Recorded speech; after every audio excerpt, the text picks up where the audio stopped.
અંકલેશ્વર ઉદ્યોગ મંડળની ચૂંટણી માટે મતદાન પ્રક્રિયા યોજાઈ હતી। સવારથી શાંતિપૂર્ણ માહોલમાં મતદાન પ્રક્રિયાનો પ્રારંભ થયો હતો। 10 બેઠક માટે યોજાયેલ મતદાનમાં સહયોગ વિકાસ પેનલ વચ્ચે ટક્કર જામી હતી। અંકલેશ્વરના ઉદ્યોગનગરના માળખાને દેખરેખ રાખતા ઉદ્યોગ મંડળની ચૂંટણીનો જંગ યોજાઈ રહ્યો છે। આ ચૂંટણીમાં કોર્પોરેટ, રિઝર્વ અને જનરલ કેટેગરી માટે ચૂંટણીમાં મતદારો મતદાન કરી રહ્યા છે। ઉદ્યોગ મંડળમાં સત્તારૂઢ સહયોગની સામે વિકાસ પેનલનો મુકાબલો રસપ્રદ જોવા મળી રહ્યો છે। કોર્પોરેટની એક બેઠક માટે 2, રિઝર્વ કેટેગરીની એક બેઠક માટે 2 અને જનરલની 8 બેઠક પર 16 ઉમેદવાર મેદાનમાં છે। સત્તા મેળવવા માટે 15 બેઠક જરૂરી છે। અંકલેશ્વર વસાહતના 1220 સભ્ય સંખ્યા ધરાવતા ઉદ્યોગ મંડળમાં પ્રતિવર્ષ 10 સભ્યોની મુદત પૂરી થાય છે અને ખાલી પડતી બેઠકો માટે ચૂંટણી યોજાય છે। એઆઈએ સંકુલ ખાતે સભ્યો શાંતિપૂર્ણ માહોલમાં તેમના મતાધિકારનો ઉપયોગ કરી રહ્યા છે। ઉદ્યોગ મંડળમાં હાલમાં સત્તાના સુકાન સંભાળનાર સહયોગ માટે પોતાનું અસ્તિત્વ ટકાવવા માટેનો જંગ છે, તો સતત 2 વર્ષથી ઉદ્યોગ મંડળમાં પોતાની દાવેદારી મજબૂત કરતા વિકાસ પેનલ માટે પણ આ ચૂંટણી પ્રતિષ્ઠાના જંગ સમાન બની રહી છે।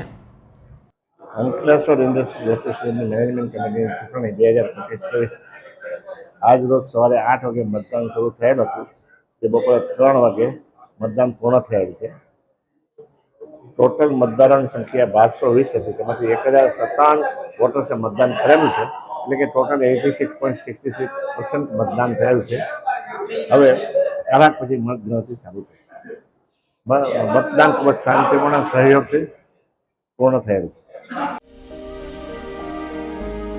પ્રગટ ગુરુહરિ મહંત સ્વામી મહારાજ એટલે પરોપકારની પરાકાષ્ઠાના સર્વોચ્ચ શિખરે બિરાજમાન કરુણા મૂર્તિ સંત, જેઓએ વિશ્વભરમાં આવતી અનેક આપત્તિઓમાં નિસ્વાર્થ ભાવે મદદનો હાથ આપ્યો છે।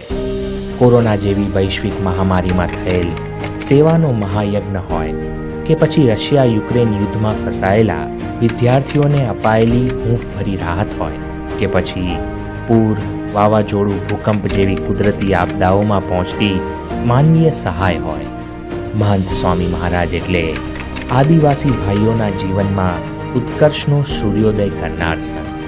એવી જન અને કણ સુધી પહોંચતી કરુણા ગંગા વહાવા પરમ પૂજ્ય મહંત સ્વામી મહારાજ ભૃગુ કચ્છની પવિત્ર ભૂમિ પર પધારી રહ્યા છે, તો તેઓના દર્શન આશીર્વાદનો લાભ લેવા માટે પરિવાર મિત્રજનો સહિત પધારવા આપ સૌને ભાવભર્યું આમંત્રણ છે।